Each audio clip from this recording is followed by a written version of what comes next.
Bumi berputar dan zaman beredar merupakan peribahasa yang tepat untuk menggambarkan kondisi dunia saat ini, di mana keadaan yang terus berubah secara dinamis dengan teknologi yang berkembang secara beriringan membuat masyarakat di dunia saat ini memasuki era perekonomian digital.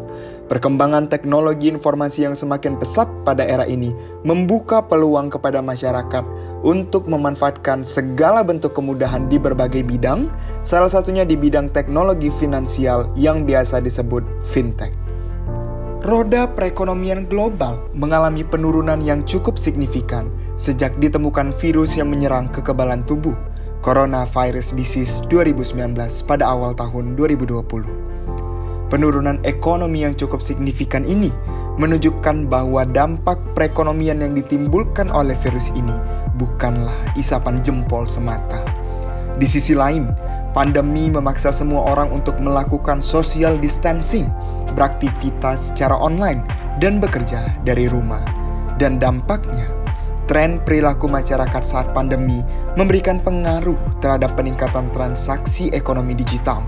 Berdasarkan data Bank Indonesia, pertumbuhan nilai transaksi uang elektronik pada Agustus 2020 tercatat 33,80% year on year.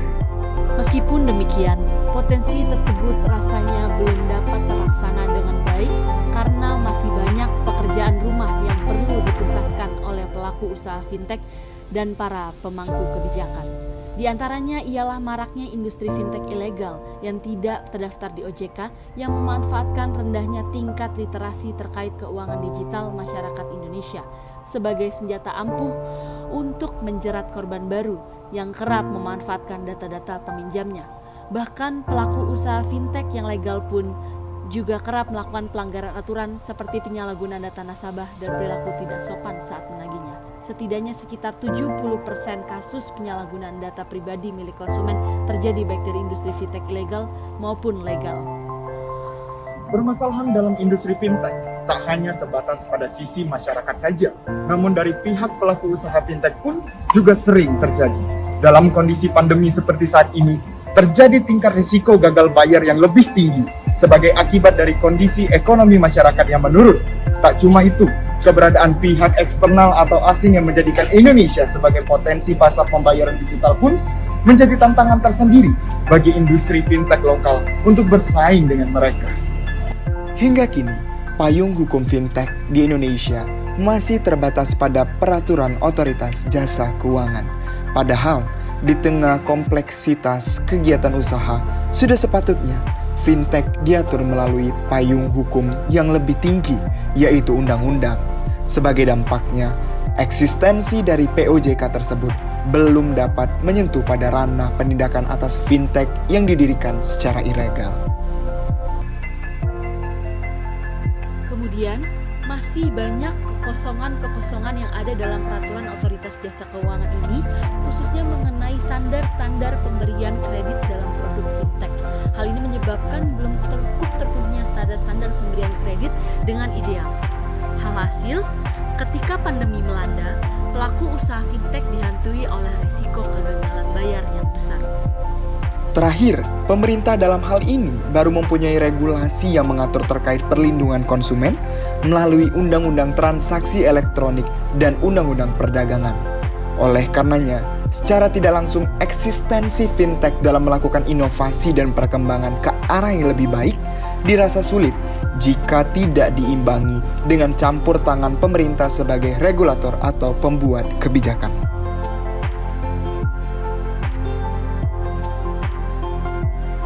Berkaca pada kondisi dan permasalahan yang kini terjadi, perlu adanya keseriusan pemerintah dalam menghadirkan serangkaian kebijakan dan regulasi yang tepat guna agar dapat meningkatkan industri fintech dan menjadi langkah strategis dalam mempercepat pemulihan ekonomi nasional.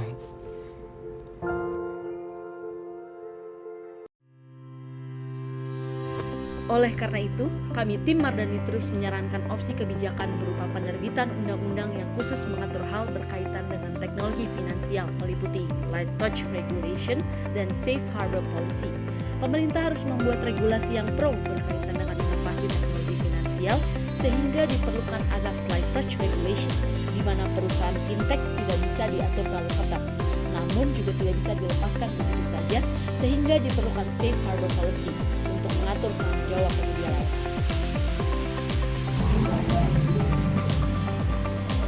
Kemudian opsi kedua, peningkatan partisipasi fintech dalam menyalurkan program pemulihan ekonomi Channel Fed. Industri fintech yang didukung oleh keunggulan teknologi dapat menjadi fasilitator dalam penyaluran stimulus khususnya bagi UMKM melalui program pemulihan ekonomi nasional. Selain sebagai penyalur stimulus, peningkatan partisipasi fintech diharapkan dapat sekaligus mendorong inklusi keuangan. Dengan demikian, fintech dapat mengurangi ketimpangan akses masyarakat terhadap produk dan layanan keuangan, serta menaikkan daya untuk memulihkan ekonomi pasca dilanda pandemi. Maka dari itu, kami dari Mardani Tools mengatakan bahwa sebuah sistem keuangan yang baik tidak dapat terwujud tanpa adanya regulasi yang tepat. Apabila regulasi yang ada hingga saat ini menimbulkan masalah dan masih ada kekosongan dalam aturan, dengan demikian kami menyarankan pembuatan rancangan undang-undang tentang teknologi finansial. Ini penting mengingat payung hukum yang kini tersedia belum bisa menjawab kebutuhan atas kapasitas bisnis, khususnya dalam menindak fintech ilegal yang kerap menetapkan bunga tinggi dan melakukan penagihan